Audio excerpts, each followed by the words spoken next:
Welcome to another episode of the Well Life Podcast, where we connect with individuals around what we have determined to be the 8 dimensions of wellness. Yeah, today we have on Nick Rizzles, aka Nicky Rizzles. Hey now. He is a freelance photographer, videographer, and production artist for various companies over the years. So glad to have you on, man. I appreciate you. Jiu-Jitsu blue belt. Yeah. Let's go. Come get choked Yes. out. Hey man, we don't want any problems with the blue belt. Don't send any purple belts. Yeah, right. That and up, I can't handle it. White belts, belts, who got problems? Hell yeah. I appreciate you, boys. Thank you. Appreciate you. Appreciate you spending some time. Right there, man. Coming through, new connection for us. So really appreciate you kind of taking some time and coming down, sit with us, talk about your journey and everything you've been through. For sure, yo. Hunting nights. Yeah, everyone's just hanging out, supporting one another. Yep, that's awesome. Yeah. That's what it's all about. But you guys got a great facility here, and I was very excited that we got to actually get to connect and shoot some content and whatnot. And we had been, bro. We've seen some of the stuff you're doing, the podcast, some of the shoots you've done. So I'm happy it actually kind of was forced to come together. Yeah. And we didn't have to chase you down, walking your big ass dog. Yeah, man. So, you know what the stars?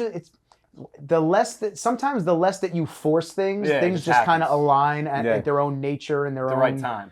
It's so weird how it works. You know, you're so worried about something, or you're so fixated on getting something, a connection or something done. But if you kind of just let it be and whatnot, and whatever the saying actually is, it's just things just work themselves out, and they just wind up aligning. You get to align with the right people and the right energy and whatnot. Everything just kind of meshes together in a good way. Less stress. Less stress. I mean, the stress is always there. It's always there. But I'm shocked I'm not gray. All my boys are gray.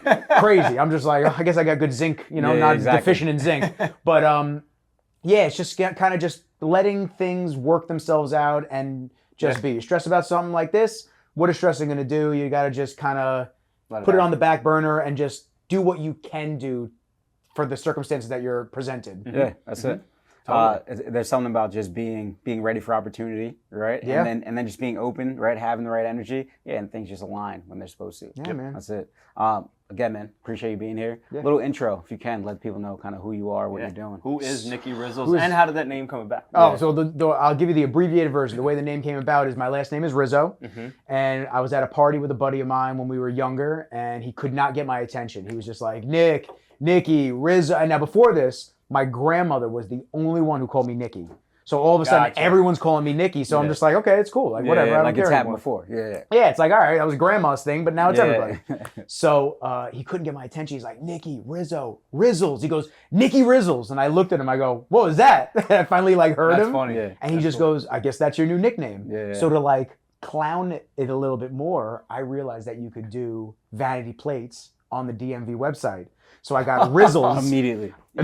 This is like in 2008, 2007. I immediately got Rizzles as the plate. So we're laughing, we're joking around, never taking it seriously. And then everyone at the gym, Rizzles. Wow. All of our buddies, Rizzles. Like it took off. And then when I started the production side of my company, I kind of fell into that side of things, but it kind of just turned into Rizzles Productions at the time. And now it's Rizzles Media Group because I just switched it to rebrand it a little bit and make it a little bit more professional and catering to more than just a production side of things, because we all wind up wearing a million hats. Yep. But that's kind of where the name just came from in that time, that aspect. But kind of going through life and then up to owning the company, it started off, I started off working in Apple at the retail side, and I worked my way up there, and then I wound up leaving.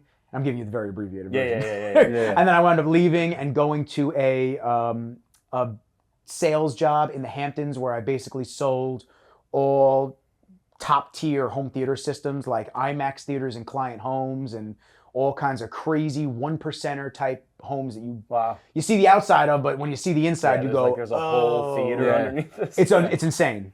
So I was doing that. I was in the Hamptons. I was in the city. And then at that point, I wanted to create a YouTube channel because I had quite the fitness journey up until that point. So to backtrack before we forward track, when I was in 10th grade, I was 270 pre-diabetic. Yeah. So they basically told me, if you got any heavier, you're going to take an insulin pump. And how tall are you? I'm only 5'7". Yeah. So I held the weight decently for what it was, but it wasn't excellent to have that weight. You guys know, as professionals in fitness and whatnot, you just know that that's horrible to have on your frame. Also as a young kid, right? Yeah. The the picture you have of yourself, right? The whole. Oh yeah, I mean, listen, young like, men, you're trying to get interest of women, and you're trying to like get confidence, this and that, and what you're really getting is denied by women. No one's interested in seeing you as like a romantic type of a relationship. They're just seeing you as a friendship type of thing. Your self-confidence is shot. Your physical activity is shot. So, I did paintball back then, so it didn't require too much running and too much exercise. So it was kind of like a culmination of just my parents splitting up. Dad didn't exercise with me. I'd go to his house every couple of weeks, and it was just like a feeding frenzy of just nonstop eating and no exercise. So it was horrible. I mean, with the knowledge that we have collectively today, knowing this, you look, if you had that knowledge when you were younger, you'd be like, oh, this is like so the wrong thing to be doing. And it's just setting this child up for failure along the way. Yeah.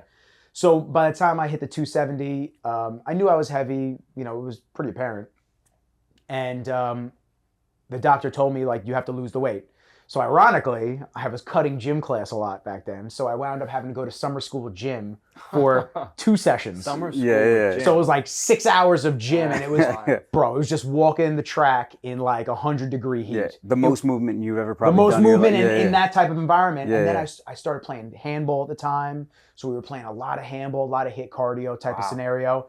And it was just kind of like the recipe that I needed to get into it. Chiropractor that I knew at the time, he taught me about macros before macros were even really widely spoken about. Because this is, like I said, early 2000s. Yeah. And so I wound up doing almost like a keto diet without really knowing what keto was. I wound up doing ham and cheese roll-ups or turkey and cheese roll-ups with no bread. And I would just not have carbs. So I'd get like half a pound of each or a quarter pound of cheese, half a pound of the meat. And I would literally just roll it up, do roll-ups for lunch. So that plus all the activity, I dropped from 270 to about 190 in one summer. Yeah, so my body can move the weight when I actually focus. So yeah, it was pretty good. Yeah. Crazy. So it's a whole different kid that comes back to school. No, it was crazy. It was crazy. It was crazy, man. It was nuts. So you had to introduce yourself to the class again. So truth be told, like I actually came back pretty salty because like all the dudes that would bully me for weight, I was like, what's up, man? You had a lot to say last year. Like, what's going on? This was which year in school? 10th to 11th. Yeah. Wow, that's a big year too. Yeah, that's so 11th grade I came back and I was, skinny. It wasn't like, I wasn't like ripped or anything like that, but I was like exercising. I was doing a lot of handball, so I was just very lean. So fast forward to senior year, I started dating my long-term girlfriend at the time. And we were going out for about 3.5, 4 years up until I went to Quinnipiac in Connecticut. And over the course of those 3.5 years, weight shot back up. Stopped training. I was eating a ton. Like just wasn't focusing on anything. So I went back up to about 240. I wasn't holding it bad, but I didn't look good. Let's just be transparent and clear. So when we broke up, it was kind of like a real blow to my ego, and just I was away at school, and I just said, you know what, I don't really know what to do. But I had just joined Bev's like a year prior. So I said, you know what?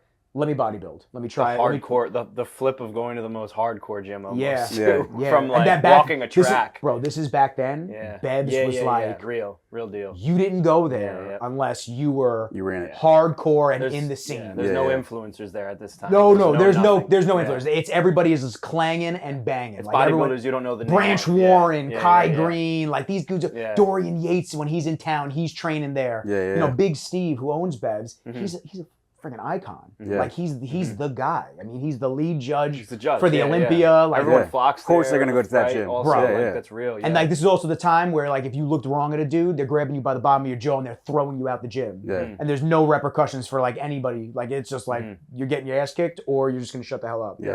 So I decided that it was time to, force myself to kind of get into that mode, and I put my head down and I worked. And for a year straight, I went from 240 to 150 for my first men's physique show. And so I did that, and then I rebounded horrifically, 30 pounds in 3 days. And I was holding a ton of water, back at college now. Like, this is all during college. Wow. I didn't drink. I barely drank when I was at college, barely partied. It was literally, it was the best of both worlds, because when I was home, I was at Bev's. When I was away at college at Quinnipiac, I was at the Super Gym, which is like a Bev's in Connecticut. So like all Evan Centopani, all these guys were up there. So it felt like I was still home. And then they'd open the garage doors in the summer. It was a big old abandoned firehouse. Yeah, I love that. They'd open the garage doors and everyone would just be training basically half outside, and you get tetanus from touching the weights because the steel is just coming off of them. Like that's what you want. Everyone's got like 4 hoodies on when they're training in the summer. It's just, that's the vibes that it was, and I loved it. So I did a second show, but I did it with a doctor instead of the first coach that I was with originally. And then I graduated in 2014, came home, Apple sales job. Now we're caught up. And then 2017, I bought a camera because I wanted to document YouTube stuff. I'm friends with all these pros at Bev's. Like I'm really actually friends with them. And people wait hours in line just to shake this person's hand for 4 seconds and kind of like a convention, like a conveyor belt. Next, next, next. So I was thinking on the side of like, maybe there's a way for me to have them sit down with me, could be podcast style, answer questions for people in lives, answer like, this is like when lives were just kind of like really starting. So I was like, maybe there's a way that I can integrate talking to these people and allowing the audiences to get that more personal interaction with them versus that conveyor belt type style. Yeah. So my girlfriend at the time said, if you want to try practicing your editing on me, like let's make a workout video of me training. And I said, okay, cool. So I did that. And then Arash Rabar, which I don't know if you guys know Arash. Yeah. Arash Rabar, I was friendly with him. He's like, yo, could you do that for me? And then Max Charles and all these guys started asking me for the videos. And I was like, okay. And then Muscular Development hits me up. And then I was working with GAT. And then like there was all these companies started hitting me up. And this is at the point where I'm still in my sales job. So I wound up doing more and more every single weekend, shooting content, doing this, doing that. And then in 2018, I said, you know what? Let me just take a leap of faith and try doing this all on my own. Quit my job. I went full speed ahead of doing my own thing. Scary as hell. Scary as hell. Because I'll tell you what, man, those first couple months, like, I had the bodybuilders, but bodybuilders don't like videoing themselves in the winter because they're all fat and out of shape and like they don't want to talk about that. How are you going to fill that schedule in? How are you going to get paid during that? There's a lot of emptiness in the schedule and you're just like, oh, okay. And then COVID happens and it's like, oh, okay. So it was a tough kind of transition of getting everything down. And, you know, fast forward to 2024, I think I'm still figuring things out. We all are on a daily basis. We're all students to life when it comes down to it. Sounds corny, it sounds cliche, but you know, we learn from our failures. We do something, or especially on a shoot side, we shoot a video and the white balance is off, or we shot, it's a little darker than I thought it was going to be, or I know the camera guys you guys are going to have an aneurysm when I say this one, or you accidentally format a card that you shot for client the day before. Yeah. See it. Yeah, it's so you learn throughout life, and that's kind of what brings us to today. You just learn, you adapt, and you just continually try to get better. Yeah, man. But man, if that's like the abbreviation. Yeah. No, that's what we want. That's real though. That's real shit because it's the journey of what this is. Yeah. Like what this is. You know what I'm saying? So, no, that's real. Like, so now, right? Where does your health and fitness journey take you amongst all that? Right? You're in jits now, doing that, rolling kind of for that mental kind of feed on the outside and physical feed, but like, where's that track of bodybuilding playing a role into your health and wellness, and even like that mental side of it that you went through that drove you to push yourself to do stuff on your own in business as well? I think as I've learned and I've gotten more knowledge of life and the workings of the mind, the body, stuff like that, I was very, very big on the bodybuilding. I loved it, and I fell out of love with it. I really did. Yeah. I wanted to do it forever, and then I realized that I'm not going to become a pro ever. I don't have like these outstanding genetics. I wasn't going to take anything, so I couldn't compete at the NPC level and IFBB level. Just wasn't in the cards for me. And I think there's a point where you have to be realistic with your expectations of what you're looking at, as opposed to just being in denial and, oh no, if I just keep working hard, it's like, you can work hard and look like an amazing natural athlete, but you can't compete at that level and become a pro. You just, it's a diamond. It's like, so there's like barely any that can do it. So anyway, so I wound up staying within the means and the realm of bodybuilding training. I became friends around 2021. I became friends with that dude Tom DeJulie, who is like a brother to me at this point. I love Tom. He's amazing. Great trainer, hardcore facility. He's down on the South Shore. Wild training stuff. Wild training in the Baldwin area. Strength Factory. Strength Factory. Shouts to Tom. He does a lot of kettlebells, sandbags, heavy compound movement, stuff like that. And there is a client that is very good for him. There's a lot of people that go there, and if you're intimidated by a regular gym, you'll be way out of your element there. And listen, he's rough around the edges. Yep. He'll curse at you, he'll yell at you, and if you like that motivation, that's the spot to go. Yep. But he cares. Yeah, so it's not like he's just doing it to be a dick, he just actually cares. So I went there, I started learning about his style of training, Landmine University, all that stuff. And a year or two later, I was still trying to do the bodybuilding workouts at Bev's when I moved up to Huntington. I just go there and it's just like, it wasn't the same. Multitude of reasons. The main reason was like everybody knew me there, which I'm always flattered when people want to talk to me because I appreciate it. I just, there's a lot of people that dislike everybody they come in contact with, so they don't want to talk to them. But when you have everybody collectively trying to talk to you, this and that, I'm flattered. But at the same time, what should have been an hour workout has now turned into a 3-hour affair, and I've done 2 sets, and I'm like, you got work to do. I gotta get out of here. Like this is like too much. So I definitely wanted to leave Bev's for that reason. So I started training at OG for a little while. They were great. Evan, Taylor, all those guys, awesome. Great facility there as well. And I loved it. The HIIT workouts, all that stuff was great. But after a year of just like hammering my body there, I couldn't do the HIIT workout like that anymore. You had to change. I had to adapt again. Like I was just finding my rhythm of what I'm going to transition into physically. Like just what I feel good doing. While I started there a couple of months later, I started there in March of 2023, I think it was. I think that's when I started there. Yeah, it was like March of 2023. Or was it 22? Whatever. A couple months later, I started jiu-jitsu. And I knew I wanted to do jiu-jitsu when I was younger, but the membership when you're younger, you couldn't fathom spending that a month on the membership. Yeah. I just... not knowing anybody there when you're going into a combat sport type of environment can be very intimidating. You think the gym is intimidating when you got people looking at you. Well, now you're hands-on with another human being. Like it was a totally different vibe. But I knew I wanted to learn it, and I knew I really wanted to get better at it. So I said, you know what? I'll go for a trial class. I'll see if I like it. If I like it, I'll order a gi because I knew I wanted to support Origin. They make everything in America. Most gis are made in Pakistan. No offense to that, but if it's an American company and they're making gis, I want it to be made in America, and I want to support what they're doing. I think they say from like soil to thread, it's like everything is sourced in America, which is awesome. Yeah. And they're up in Maine. So that's Jocko Willink's company. Joe Rogan's affiliated with them. Yeah. They're awesome. So I love their gis, so I said, you know what, I'll go to the trial class. If I like it, I'll order one. I went, and I loved it. I was like, man, this is awesome. So I ordered the gi, and I said, the day that the gi comes in, I'm going down, and I'm signing up because it's a year commitment. And if I don't like it after a year, I won't do it anymore. But at least I know I gave it my all for a year, and I really put the time in to try and see if it was something that I liked. And truth be told, as I did it more and more and more and more, I mean, I was rolling 6, 7, 8 days in a row, and then I'd take an off day, but also doing the HIIT classes 4 to 5 times a week, my body was breaking down. Yeah. I just wasn't recovering. I wasn't taking anything to help with recovery.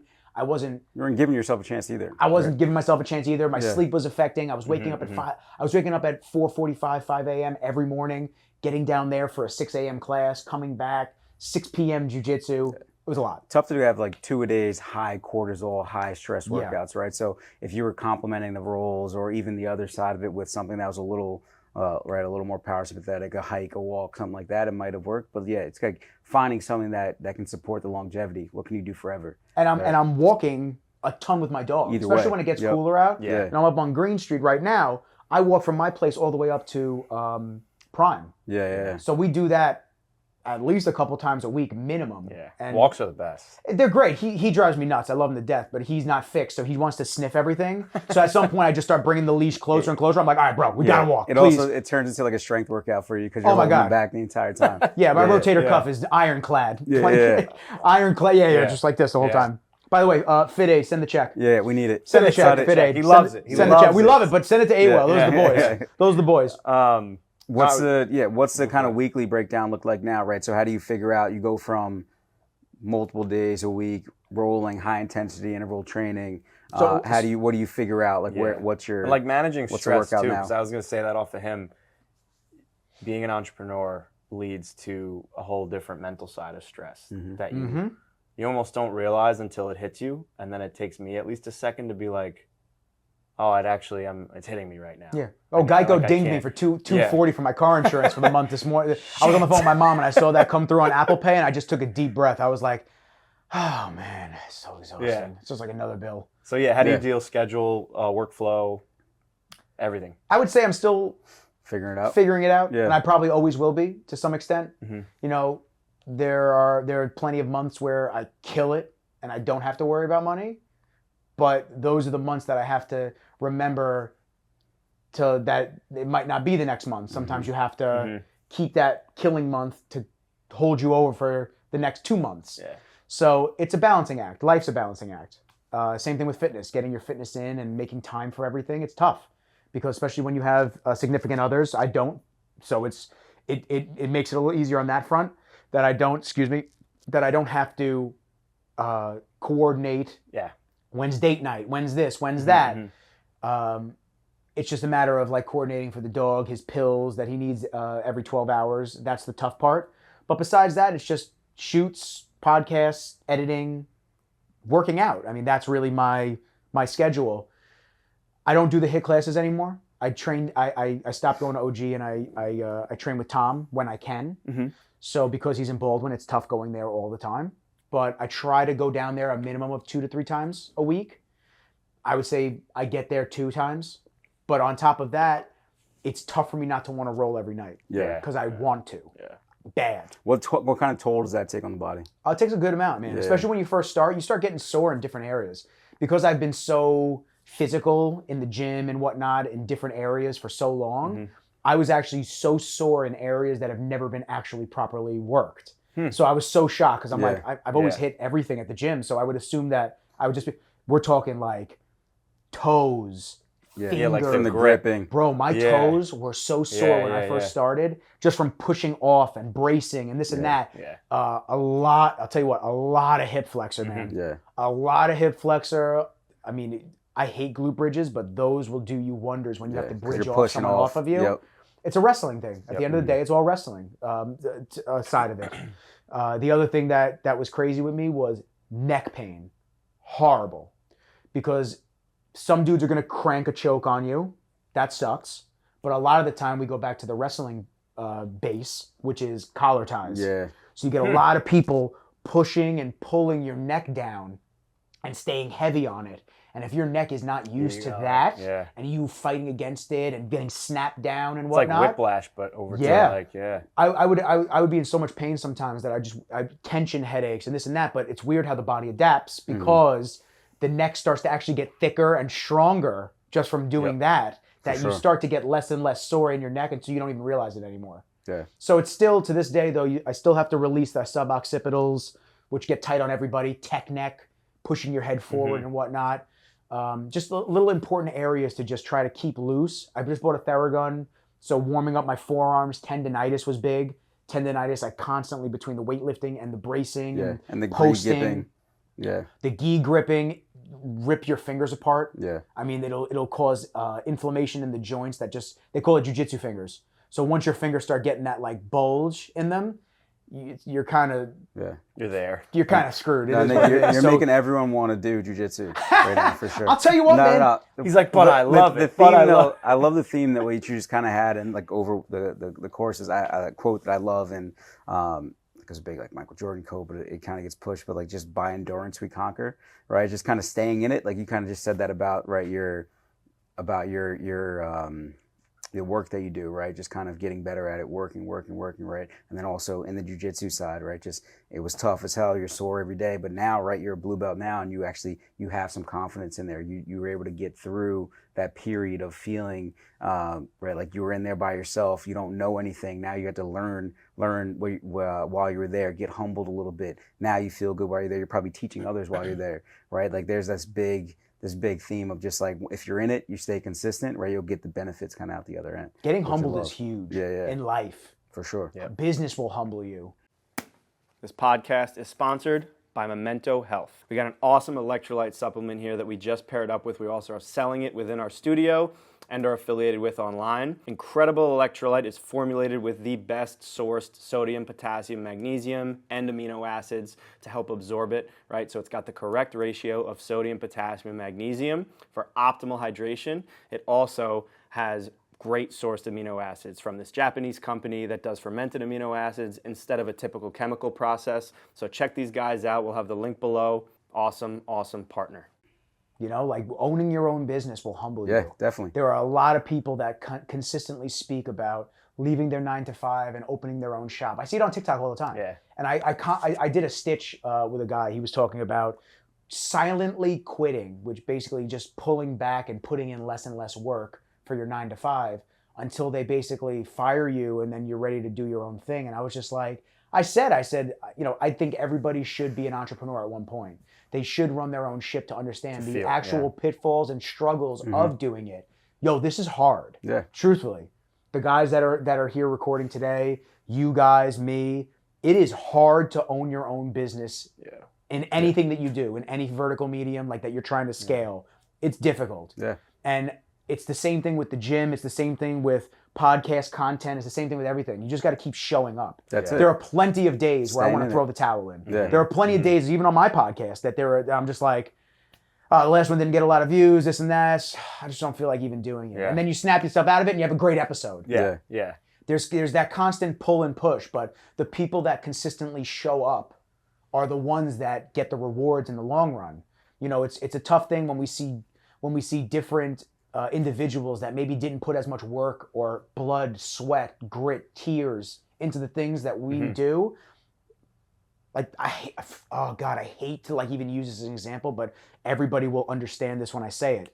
Hawk to a girl, all this shit. Like these people, bro, it's mindless shit. It's mind-numbing, stupid bullshit. Yeah, she says one thing, blows up, she's making loot, this and that, and then we're slaving away day to day to keep things afloat. Whereas maybe her star got lit so quickly, it's gonna fade out. That's what I was gonna say. By the time it fades out, Yeah. The 10 years that we put into the hard work, now it's paying long haul. dividends. She's honestly going to have to work harder right now to get a good enough payoff from how big. Bro, why am I grew up listening over to these that. people? Like, I don't like. the Why am girls I listening? everywhere. Yeah, why am I you listening to a But person it's like where this? people put attention, right? It's So it's just an so attention-grabbing. scary collectively what society deems. Well, that's as, the gratification. That's the instant gratification, like just feed of the human attention span right now. Yeah. With just what people click on is what's warranted as high attention. But there's a resurgence of long form content. For It's sure. coming back. Yeah, It's coming back, and I love it. Yeah. I love it. I 100%. shoot more long form content. Yeah. My podcasts are 2-3 hours sometimes. Yep. Like it's the long form content is the best. You can, and then being able to repurpose long form content for short clips is great. So much out of it. But so many people have been just focused on the short form stuff. But think about the TikTok platform, right? The vines that transform to TikTok, right? You're talking 6 to now. TikTok's got a little bit longer where people are doing something a little bit longer, but it's a 10-second dance, right? People are going viral, blowing up off of that, right? And that's what everyone wants. It's like, how can I just be a person that posts TikTok dances and get paid for that? Yeah. It's like that. Also, that's not the world. But at the same time, that's not where success happens. At the same time, I blew up on TikTok with the podcast clips, and I wound up stopping. I stopped posting for like 6 months because I couldn't handle it all anymore. Yeah. It was like the constant need to be posting, the constant. I needed a break. And because I did the break, TikTok put me in jail, and I'm in the 200 view category now. So I don't even give a shit anymore. I'm like, whatever. Humbled again. Yeah, whatever. Like, fuck it. Here we go again. Yeah, fuck it. Like, whatever. I post my clips, and if it goes well, great. If it doesn't, whatever. The reason I say all this is because I had 54,000 followers on there, and listen, I'm slowly losing followers every couple of days, like 100 here, 100 here, whatever, bro. Because guess what? At the end of the day, those people that followed me, the 54,000 people, they want the short form content. They're not in it for a full podcast clip. They can't sit here and mentally grasp, most of them, a full conversation of people just being real with each other, hanging out, talking about life. They can't grasp that. Yeah. They want the 10-second dopamine hit and then move to a girl shaking herself on TikTok. And that's what they're interested in. Those might not be the people that convert to anything else too. And we've had that if we post something, right? It's like, well, where's the conversion here? I don't know. It's just views. It's for the long-term brand. And there's a place for that, right? And we on the business end of it have to be able to understand, all right, well, that's not even where your clientele is going to come from, right? So it's like, all right, I don't need to cater towards you, but if I'm looking for something to expand the brand on one big hit, maybe they'll try to create something that fits that segment. Yeah. But in the long term, that's not even who you're looking for, right? So it doesn't even matter. The other side of it is that you want to align with, like you're saying, the people that are going to be your clients, and at the end of the day, consistency, like we said, showing up is king and trumps all. So sometimes as business owners, not even sometimes, all the time, you have to just stay in people's faces. Yeah, that's it. Like even on my side of things, like you guys are busy with your business. The people that I solicit for business are busy with their business. If I don't reach out, if I don't follow up conversations, nobody remembers. Yeah. They don't they barely remember what they had for breakfast. Yeah. Well, they're so busy with keeping the boat afloat that you have to just, and this translates into keeping content consistently allows people to remember what you do. Yeah. They realize, oh, this is what he does. He offers this type of value for businesses. Yeah. They offer this value for health and wellness. I've been looking to get in shape. Maybe they connected with you a year ago, but now they're on the path where they're like, I'm ready to lose weight and I want to hit the guy 5, 8, 10 times. It's got to hit them at the right time. I had a sales call this morning with a girl that said, since you opened, I wanted to come down. Right? We've been open 2.5 years. Right? But now she's finally going to come in next week because she had a disc issue, right? Then it was a financial issue. Then it was just, how do I get motivated to get started? Right? But now it's just perfect timing, right? Lined up for her. We're still here. An ad saw her at the right time. And now she's finally going to get into it, right? But it's just like, we have to be consistent on our end, just kind of staying in front of people. Yeah, so and it's discouraging when you get a 200 view, 100 view. You put a lot of effort into it on the editing side, on the marketing dollar side and all this stuff. But then all of a sudden you'll run another ad, you'll run another piece of content, and it blows through the roof. And you look and you go, really? That's what you do. The other one I thought was a banger, but okay, exactly. it's like whatever. Whatever you guys want. Yeah, and this is what I tell businesses that I work with. I tell them all the time. It's like, I could make one piece of content for you. It might be a banger, great, awesome. But if that's what you're going to post, and then you don't post anything else for 2 months, and you're going to post screenshots or bullshit reviews that you screenshotted from Google reviews, the consistency factor's gone. Like no one realizes it. They're going to see it, and once again, attention spans, whoop, it's gone. Like out of sight, out of mind. Yeah.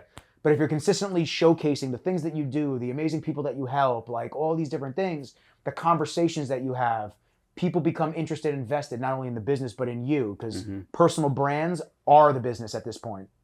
100%. I'm sure you guys get way more interaction on your personal pages than on the business page. That's just how it goes. People connect with people at the end of the day. Totally. And it is about the people. Yeah. It's also like the relationship that you have.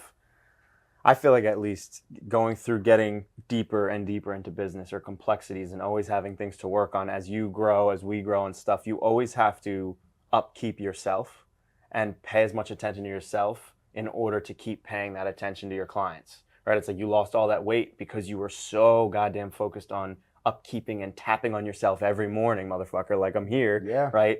Now, keep doing that to yourself and start doing that to 10, 15, 20, 30, 100 other people constantly until it turns into more people. Plenty of days I didn't want to wake up. Plenty of days I didn't want to wake up and go to the gym. Plenty of days I don't want to do it. There are plenty of days where I don't want to go roll. Yeah. And then guess what? I'm 30 minutes in and I'm like, oh, I'm so glad I came. Yep. Yeah. And then afterwards, I was going to speak specifically about jiu-jitsu and martial arts.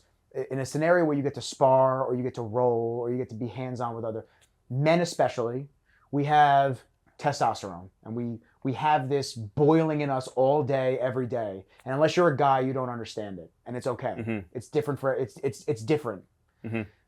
When you get to actually there's a difference between a gym workout and a jiu-jitsu roll workout. I feel fulfilled after I work out in the gym. You go and roll, there's almost a serenity after you're done. Because there's the fight or flight that you're dealing with.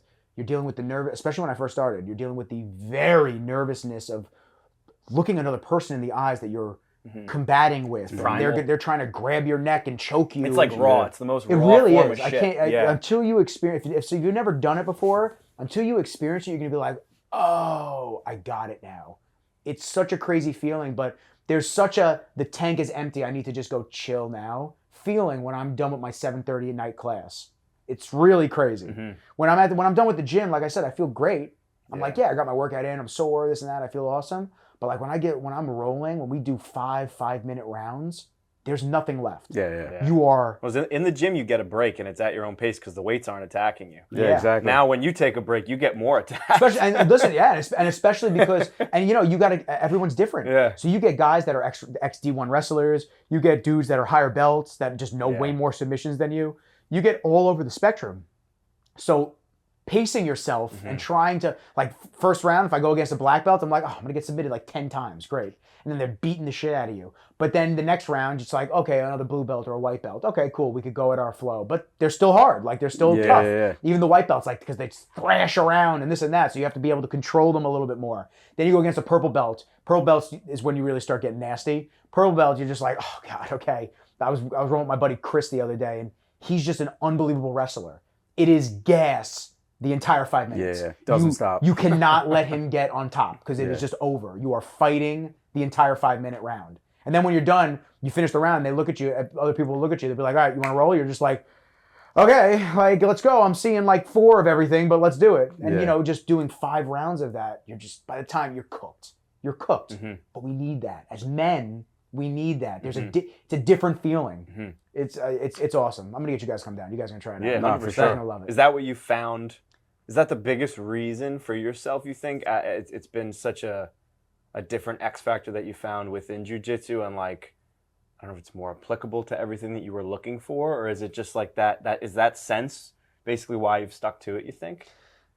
I think I've stuck to it because I like being bad at something in certain certain situations. I like being bad at something and getting better at it and learning to be, because then when you start seeing that you're advancing, it doesn't feel like it. When I go against 5 black belts, like, it doesn't feel like I'm getting better. But then I go against guys that are my skill or lower, and I go, oh, yeah, I'm getting good. Like, I'm getting good for this. I'm just not there, but I'm good for this. We talked about this the other day, but that's such a good characteristic of a man, though, to be able to allow yourself to be bad at something right now as a 30-year-old, right? Like, that's a hard feeling. 33 very now. I went yeah. cane shopping yesterday. It was crazy. Right? But just like because of jiu-jitsu. Yeah, just because of that age, man. The jiu-jitsu was a wheelchair. For the amount of shit we've done and tried to get good at, right? To now go backwards and be bad and not be the best person in the room as a 33-year-old, a 34-year-old, right?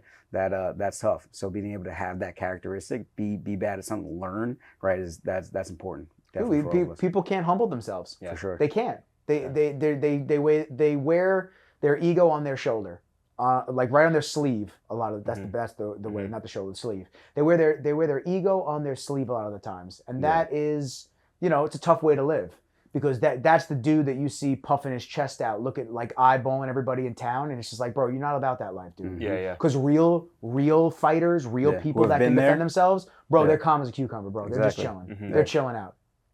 And I think that when you were asking what has been the difference factor for me, I think it's getting good at something that I never had any prior experience in.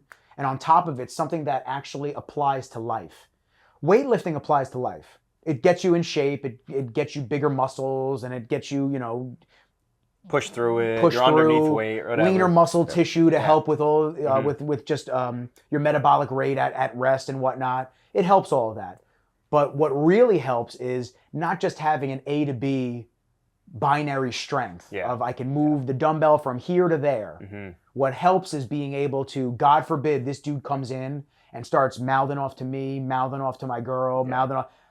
If it gets to a physical point, it's a different sense. I train every single day. There's a difference between the first day that I took jiu-jitsu and somebody put their arm around my neck and you have a fight or flight panic attack of like, oh my God, to now where somebody puts their arm around my neck and I'm like, okay, we're gonna move this way, we're gonna shuffle over the legs, get the hooks off, we're gonna face them, not let them mount us. There's a huge, and I'm a blue belt, man. There's so much more to learn. There's so much more to learn. So when there's altercations around, or there's like unrest and whatnot, because you've consistently put yourself in that fight or flight mode, and you've stayed calmer and calmer as it's happened. God forbid the day it actually happens. I've been here before. Yeah. But think about how that also translates to everything else in your life. Yeah. High stress events, you're able to calm it, cool down. That could be in a photo shoot, or that can be an altercation on the street. Yeah. Right? You're not going to now lose your mind there. You can stay slow, right? Yeah. And actually make good decisions. We appreciate you, man. Appreciate you being here. Before we get you out of here and back walking your dog. That's exactly where I'm going right after this. He's gonna judge me heavy. He's gonna be like, "Where the hell have you been?" Yeah. He's gonna smell that egg sandwich on you. Yeah, he's gonna be like, "Oh, really? Ham and cheese? That's crazy." Yeah. Tell us a little about what is wellness to you? We like to ask that question to everyone that kind of sits down in the chair. We have a big conversation about wellness and how it applies to our lives, how it applies to our members' lives. But for you, if you've thought about it, kind of what wellness means to you. It's full circle. It's physical wellness. It's mental wellness. It's just being grounded and happy in life. I think we all yearn to just be happy. Mm-hmm. And the more that you try to be happy, the less happier you are. I think just being present, being still, training, working on things that you enjoy, that you love, podcasts, content, business, whatever it might be, I think they all have that synergistic effect of just like us as individuals. Because in a day and age where there are so many people that are trying to be like each other, you can just be yourself and be happy about that. And that is wellness. Mm-hmm. Wellness just winds up being like, yeah, you're taking care of yourself. You're doing things that you love. You're around people that... Connectedness, that's huge. The book Tribal talks about how we are tribal creatures, and the unfortunate downside of civilization, especially the last decade, let's give it, we've all been the most connected, disconnected humans on the planet. Mm-hmm. Yeah. I had a friend of mine, Lana, she messaged me this morning, we were talking. I said, I'm getting a new apartment soon. I said, please come through. Come through. I want to start having people come over now that I have more space. I said, let's go into town. Let's go hit Mission Taco and go get Taco Tuesday. I said, we all interact with our phones. Mm-hmm. We don't interact with each other anymore. Yeah. And that's why there are so many people that aren't well, that are miserable, that are upset with life. Because we're stuck in these funnels of short videos and these funnels of just like trying to be happy or seeing somebody make $1 million because she said some stupid shit on a street interview. Mm-hmm. It's, the more that we get in tune with ourselves, the happier, more well off we're going to be. Love it, man. Love it. That's it. Yeah. I appreciate you. Where can people find you? Where can people find you? Nicky_Rizzles on Instagram, TikTok. My podcast is called Rizzology.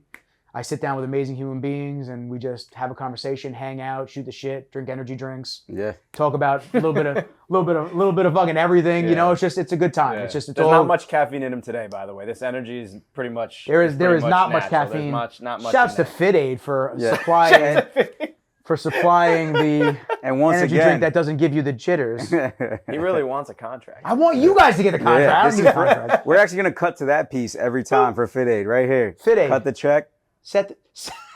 We've been Fit Aid. Send the check. We've been buying this for so long. No. Come on, guys. What's up? Not even a little piece of the company? Right? Let's Stop go. it. You guys have changed since you blew up. Started mad different. You used to be calling us. Yeah. Used to be hitting us up.